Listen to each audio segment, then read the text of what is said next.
Addiction is a serious problem. And when our church looked at what to do about it, we were overwhelmed. There is a ton of advice and a ton of recommendations out there. There's steps to take, there's cravings to fight, there are roads and pathways to take, there are rules to follow, things you should avoid and things you shouldn't avoid. There's always social support to recruit. There are essentials and principles that we must focus on. There's decisions to make. And of course, there's always acronyms.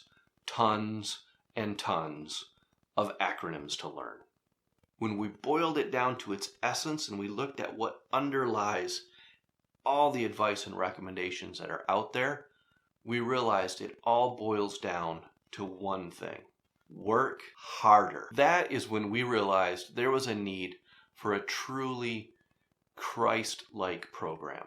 A program that begins with love and reconciliation. A program that doesn't ask anything of you, but is a servant to the person who's trying to overcome an addiction.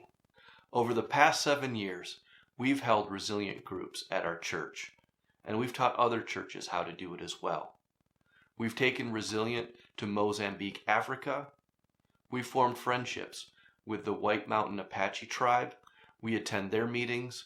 They come down to the valley and they attend ours. Our pastor has taken Resilient to sober living homes, to prisons, to rehab centers.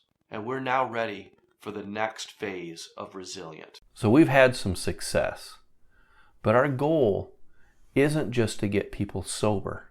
The second phase of sobriety involves more than just eliminating a substance from someone's life. In the second phase, people begin to grow. They develop emotional maturity, and they want to give back in meaningful ways. That's why we're developing a training. We want to teach people who are sober how to reach back and help others who are newly sober get and stay in recovery. People who receive this training will become trusted helpers to those who are new in their recovery.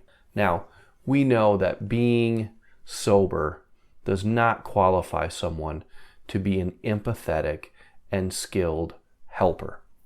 That's why we've created this 8-week course to give people the skills and best practices they'll need to be as effective as possible. And following that initial 8-week training period, we're going to follow up with people for a year so that they can become really effective and compassionate helpers to those who are new in their recovery. Now, if this vision excites you, then please consider making a financial gift to Resilient Recovery. Even a small gift will help us reach our goal, and that will help us train a minimum of 10 people to become sobriety coaches. Please consider a gift to Resilient Recovery.